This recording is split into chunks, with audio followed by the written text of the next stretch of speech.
Bonjour à tous, bienvenue dans ce nouvel épisode de New Work, qui est un podcast vidéo organisé par l'IDE, donc anciennement l'Association des directeurs de l'environnement de travail, l'ARCEG, et au sol, et qui a pour but d'aller explorer toutes les évolutions du futur du travail et notamment leur transposition dans l'espace. Et aujourd'hui, on se retrouve avec Doriane de Parella, qui va aller nous expliquer pas mal d'évolutions qu'elle a pu observer ces derniers temps.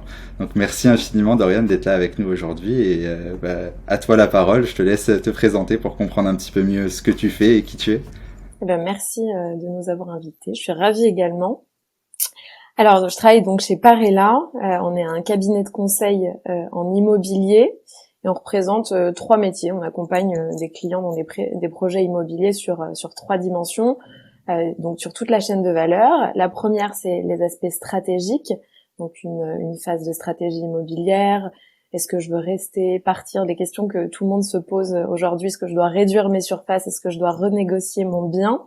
Donc, tout ça se traduit par des études financières, juridiques, organisationnelles, et puis un accompagnement transactionnel à la renégociation d'un bien ou parfois même la cession d'actifs. Donc ça, c'est notre premier métier. Le deuxième, autour du workspace, c'est vraiment l'aménagement d'espace, des designers, archi d'intérieur, des bureaux d'études techniques, donc ils vont finalement aborder le projet d'aménagement dans leur globalité. Et on a même la particularité d'avoir une équipe qu'on appelle image et style sur la personnalisation par l'objet et le branding, parce qu'aujourd'hui, on pourra en reparler, c'est des sujets qui sont de plus en plus contemporains dans les projets d'aménagement. Et notre troisième métier, donc c'est l'équipe que je dirige autour de l'aménagement, mais cette fois-ci d'un point de vue humain, et donc sur toute la transformation des modes de travail et des comportements.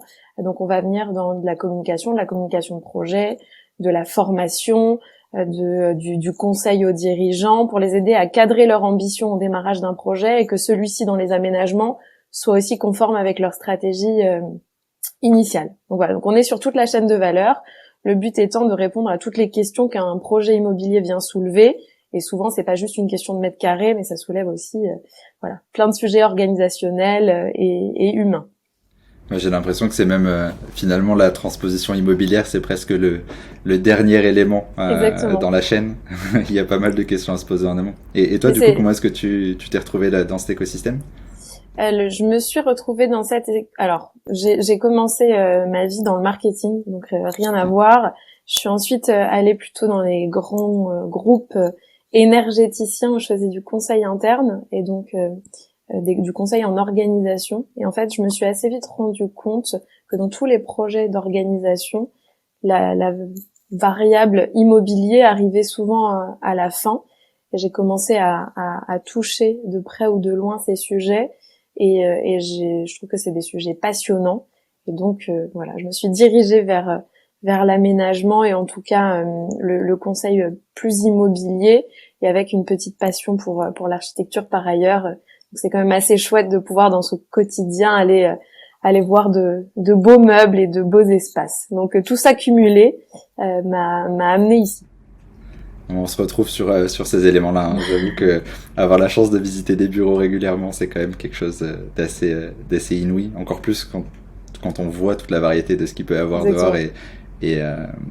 Enfin, je partage ça avec toi aussi. Je pensais initialement, et je pense que c'est peut-être aussi ce qui t'est passé en tête quand tu étais dans ce groupe-là, c'est t'as pas du tout la vision d'à quel point l'immobilier, la transformation des modes de travail, l'environnement de travail peuvent être aussi transformatifs pour les entreprises.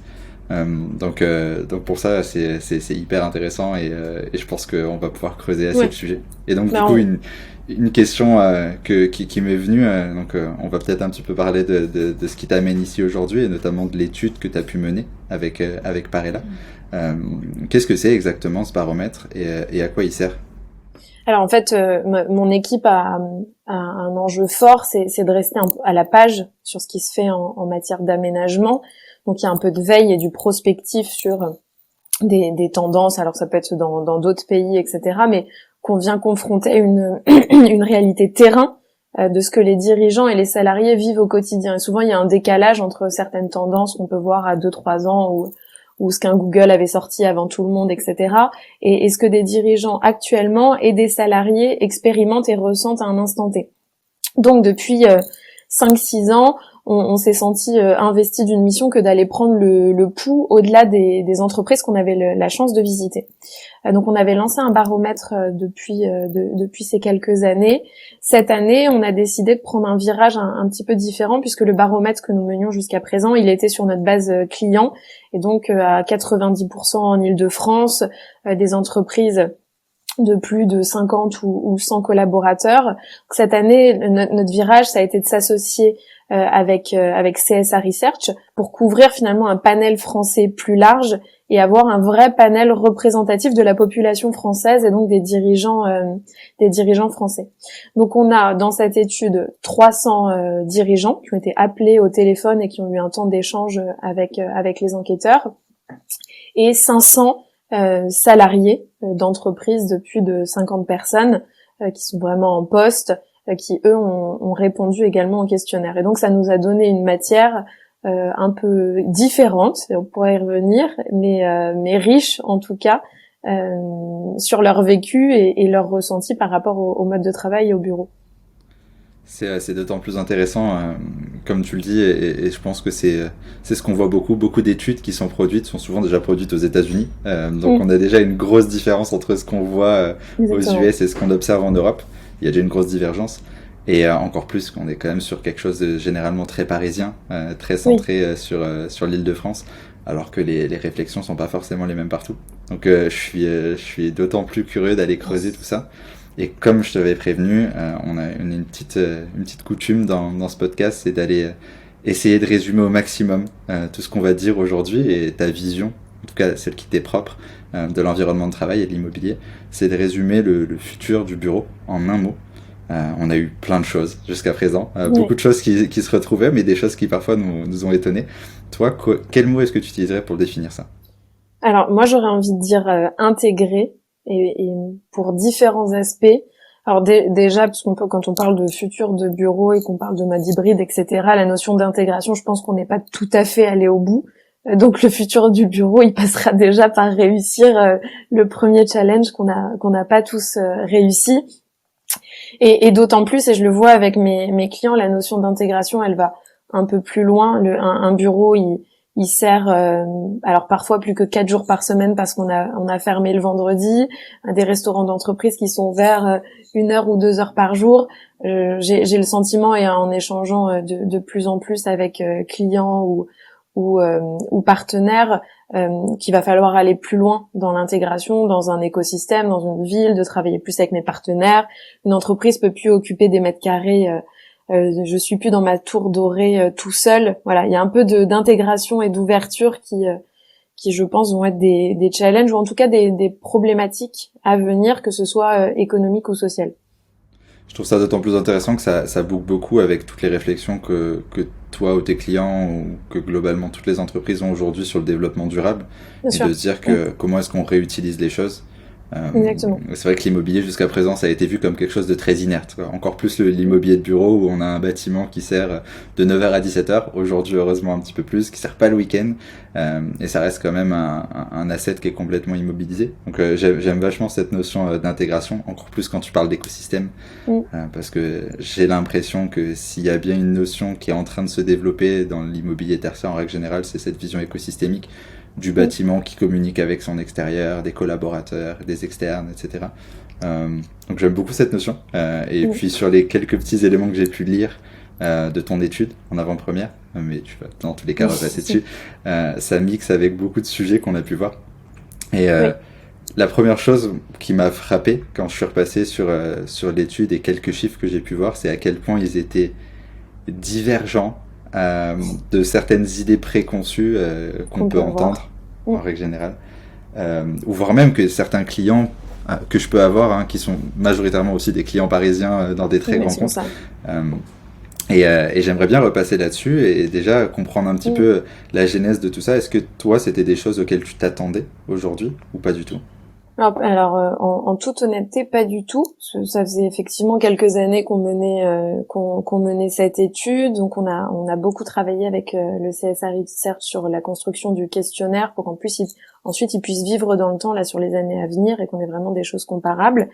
Et en toute honnêteté, effectivement, les premiers résultats qu'on a reçus, je me suis dit mais ils sont faux, mais c'est pas possible. C'était tellement différent, ou en tout cas assez loin du quotidien francilien qu'on peut vivre.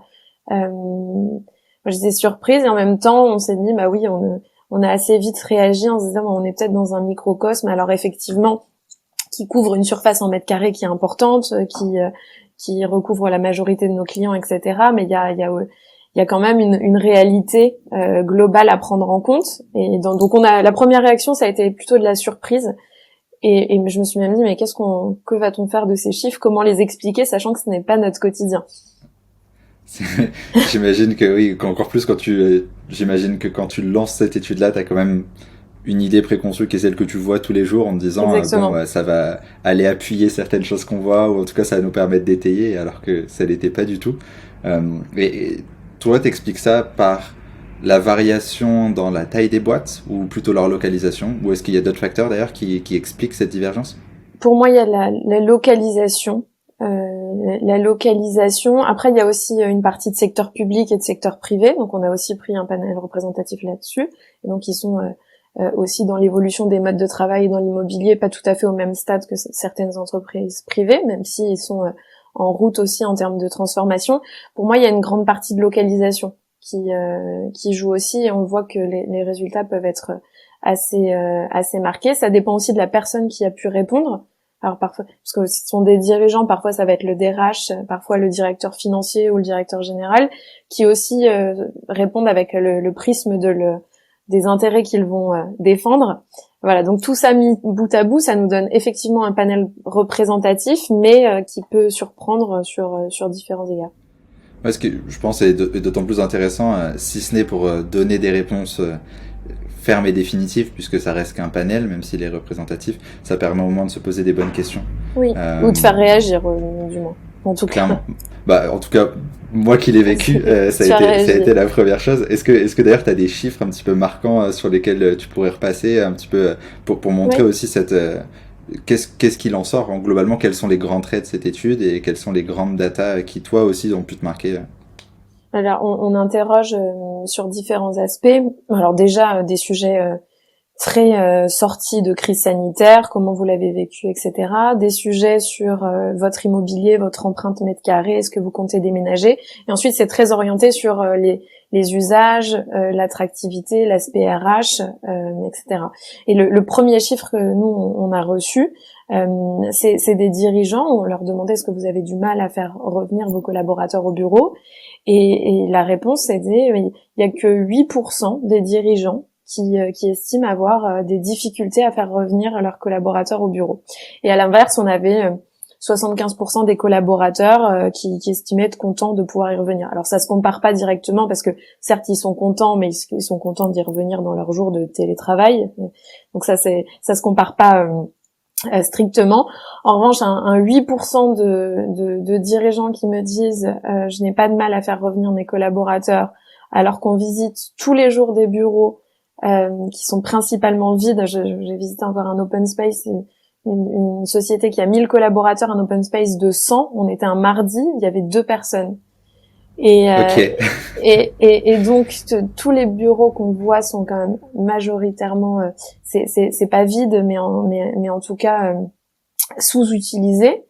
Des clients qui viennent nous voir en nous disant mais sur quel levier je peux jouer, ou en tout cas activer pour donner envie à mes collaborateurs de revenir. Voilà, donc ce 8%, je me suis dit il y a une France qui est cachée et qui a des bureaux pleins.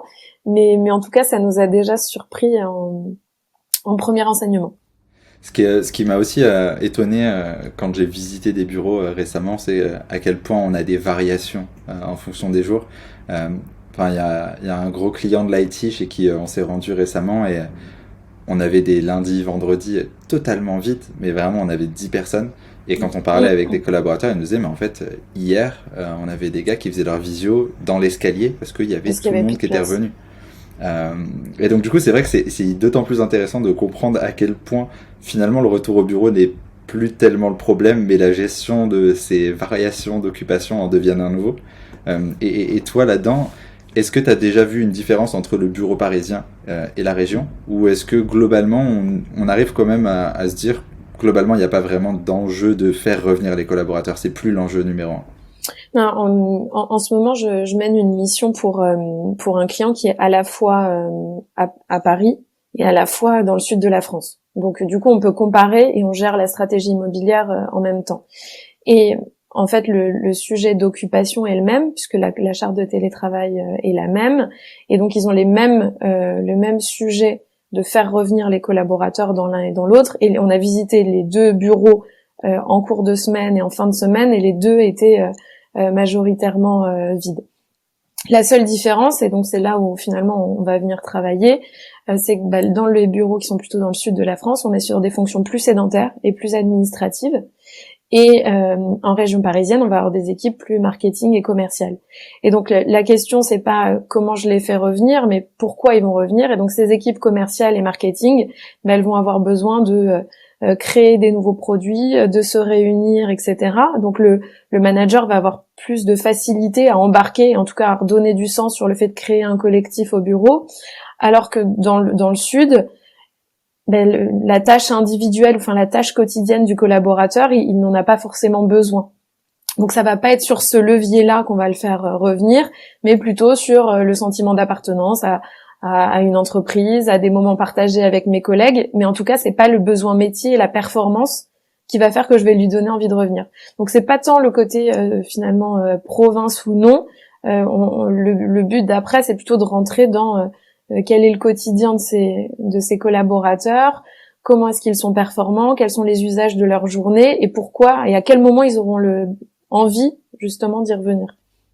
C'est d'autant plus intéressant que tu mettes l'accent sur ce point-là, parce que j'ai eu un peu cette expérience il y a une semaine en parlant avec un client qui a un gros compte du CAC 40, et ils ont des localisations en région parisienne, ils ont des localisations à Marseille, et je parlais avec leurs équipes RH de la notion de service. Et forcément, on le verra probablement après, mais la notion servicielle commence à vraiment devenir presque même prioritaire dans les entreprises.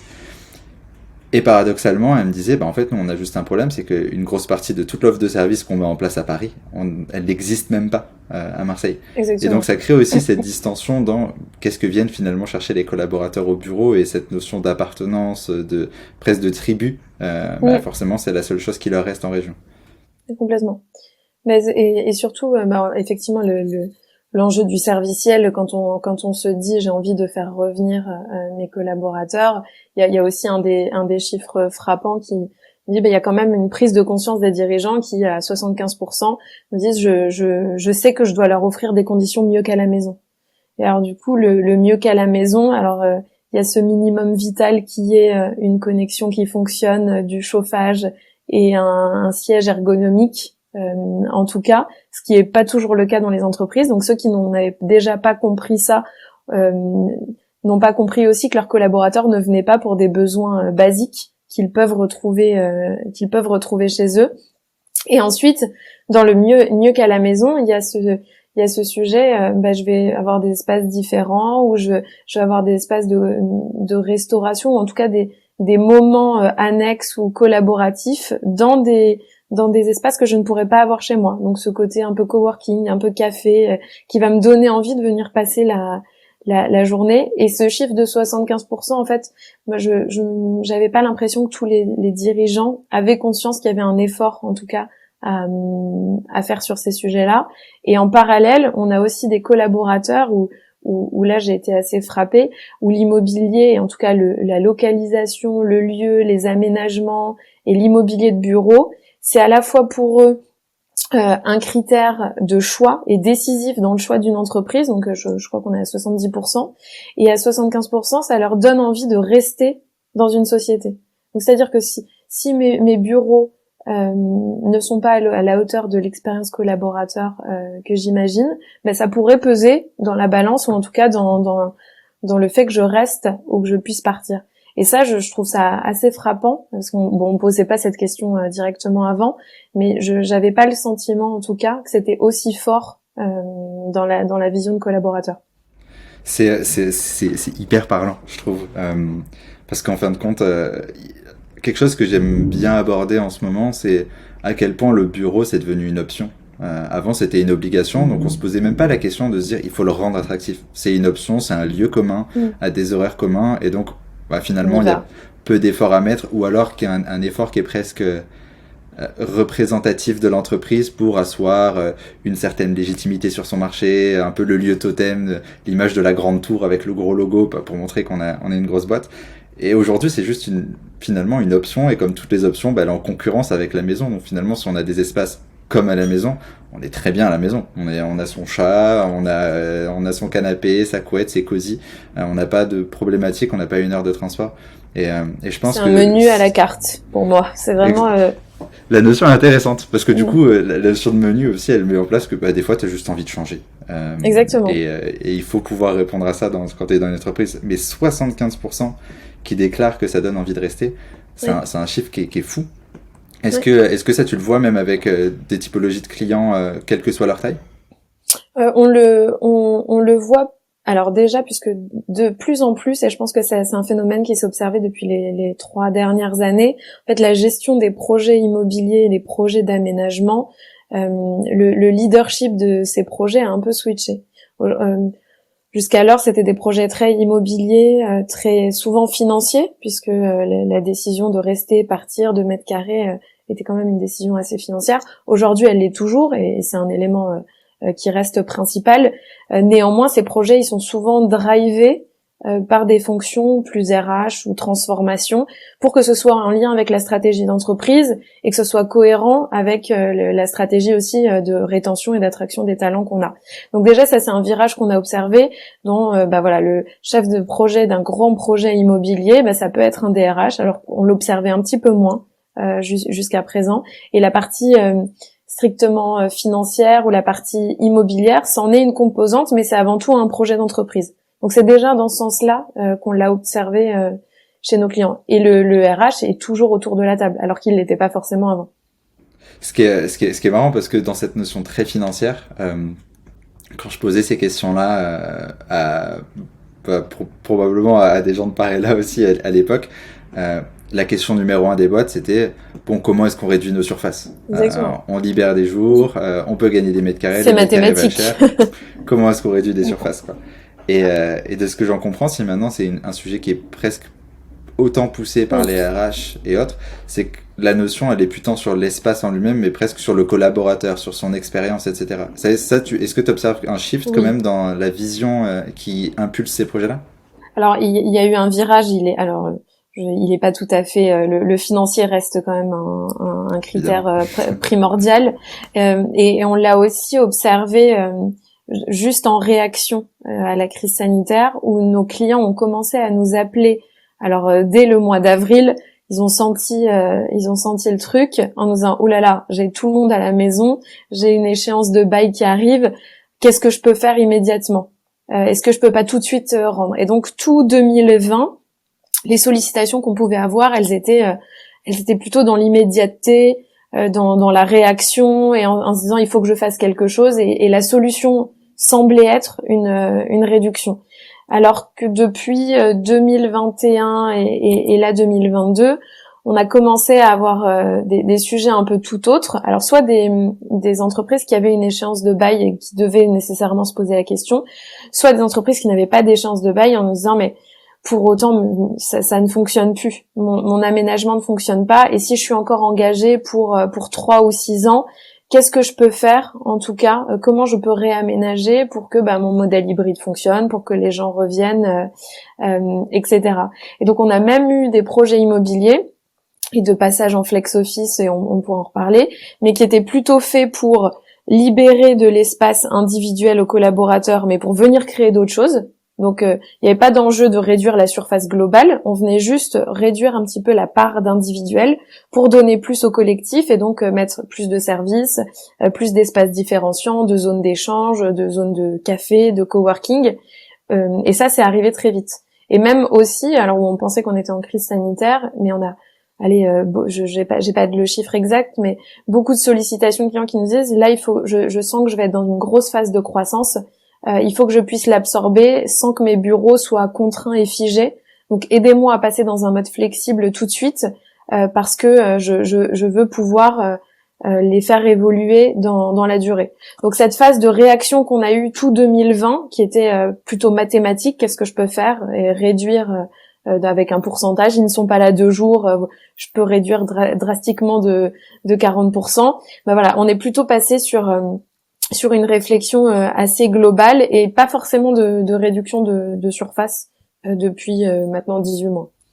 C'est hyper intéressant, on est beaucoup moins sur la réduction et plutôt sur comment est-ce qu'on garde ce qu'on a mais on le réinvente. Tout dépend le moment immobilier où tu es, hein, forcément. Forcément.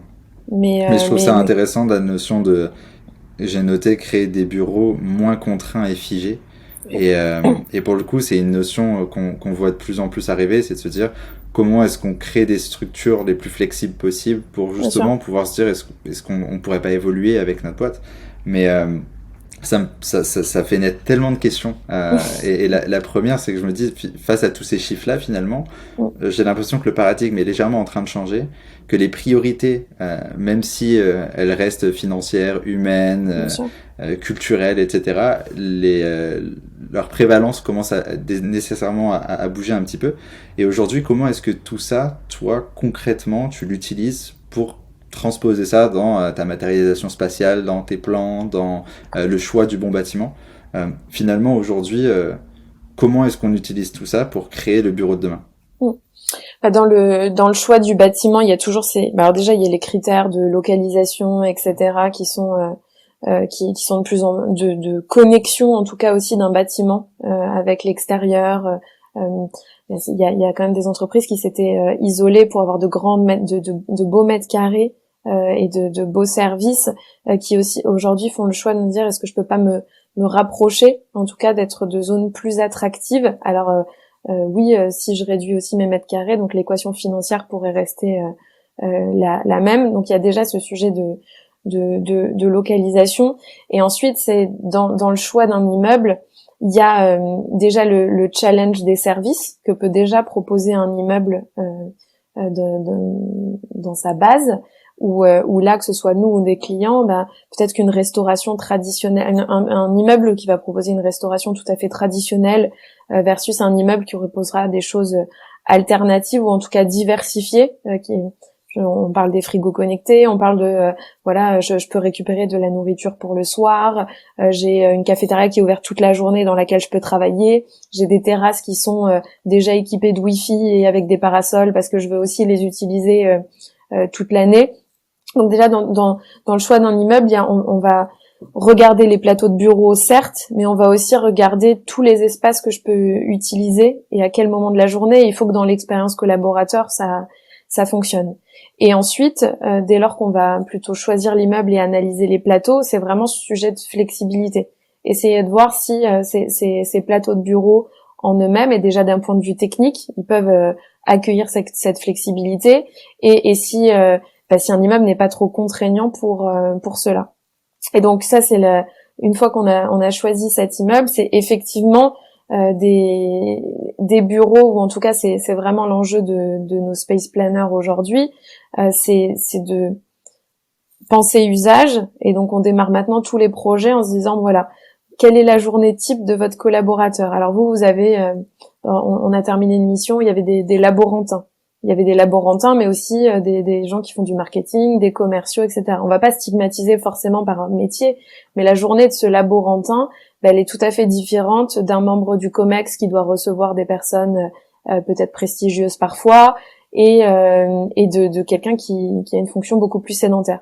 Et donc maintenant, avec les space planners, où ils avaient l'habitude peut-être de rentrer dans des plans assez rapidement, là c'est de se dire au fur et à mesure de cette journée, voilà de quoi il va avoir besoin et comment je m'assure qu'on va retrouver tous ces espaces et ces zones pour que son parcours soit fluide. Et si son parcours est fluide et qu'il retrouve tous ses besoins, in fine, il aura envie de venir. Parce que sa journée, elle pourra s'accomplir dans les bureaux qui auront été conçus.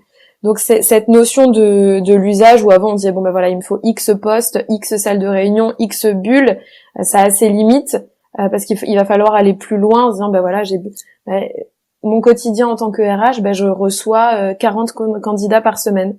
Si j'ai 40 candidats par semaine et que je n'ai pas la bulle de 2 bien insonorisée qui fonctionne, il va forcément y avoir un problème à un moment, et ben je vais faire peut-être des entretiens en Teams de chez moi. Donc voilà un peu l'enjeu des space planners aujourd'hui, de se recoller à l'usage et surtout de pas dupliquer ce qui est d'une entreprise à l'autre. C'est d'autant plus intéressant parce que ça me rappelle des vieux cours de marketing. Bon après, c'était ton ancien métier, donc ça doit boucler aussi avec tes enjeux. Mais en fait, on part vraiment de cette notion très technique du bâtiment et on repart sur presque un enjeu de produit en se disant qui sont les utilisateurs, quel est leur parcours, quels sont leurs besoins, comment est-ce qu'on communique ça dans une vision globale à des utilisateurs. Et j'ai noté quelques points qui sont je pense clés, mais j'ai presque l'impression en filigrane de ce que tu me dis que le moment où on amène certaines choses dans la réflexion immobilière et workplace n'est plus du tout le même.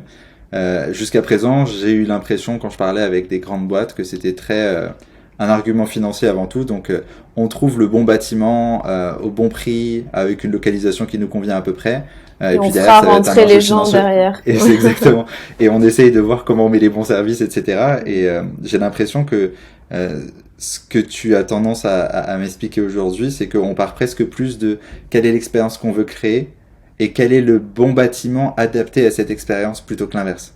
On a effectivement maintenant de plus en plus de missions avant même d'avoir lancé le projet, qui est une mission d'usage. Donc quels sont les usages alignés à un comité de direction sur comment vous souhaitez travailler demain, et qui se traduit par une programmation, et donc de fait de quels espaces vous avez besoin, et du coup une programmation en mètres carrés qui ensuite va les aider à la recherche du bon immeuble.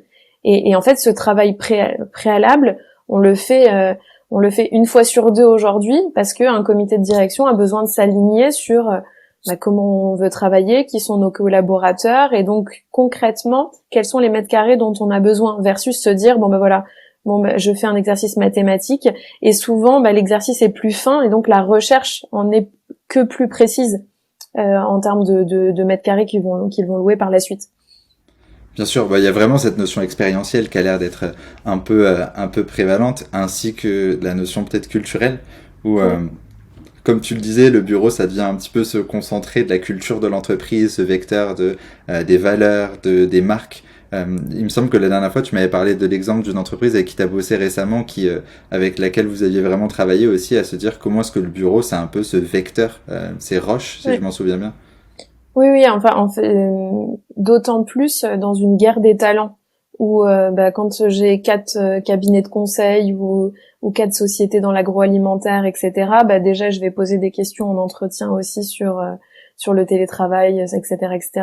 Et dans l'entreprise, c'est comment je fais véhiculer que je suis dans cette société et pas dans une autre. Comment je montre de par mes locaux que ici nous on fait les choses comme ça, qu'on met l'accent sur le collectif, ou qu'on est innovant. Innovant, c'est un mot hyper galvaudé qu'on peut écrire partout en sticker, mais en tout cas comment est-ce que si mes locaux ne le traduisent pas, si j'ai pas d'espace qui sont liés à l'innovation, je ne serais pas allée au bout de la promesse en tout cas que je veux transmettre. Et c'est d'autant plus important, on le sait, en Île-de-France, les projets sont quasi systématiquement aujourd'hui en flex office. Alors soit pour 2 raisons, soit pour absorber la croissance parfois, ou aussi pour réduire des surfaces par ailleurs. Mais ce côté de dépersonnalisation de l'espace, c'est la principale inquiétude des personnes qui mènent ces projets immobiliers, et donc de se recentrer sur les valeurs de l'entreprise, de ce que je veux transmettre, sur le collectif, en remettant un peu de sens, d'ADN, et donc ça passe par de la décoration, par des objets, permet de se sentir dans un collectif chez moi, même si je n'ai pas mis de déco sur mon bureau individuel. Donc il y a je suis passée d'un décorum de bureau à je mets l'accent sur un collectif et comment je mets en avant les valeurs.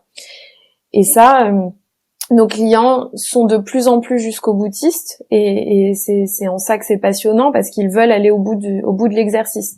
Et des clients pour qui la préservation de la nature est importante, oui, on est allé chiner du bois dans des fermes pour construire des points café.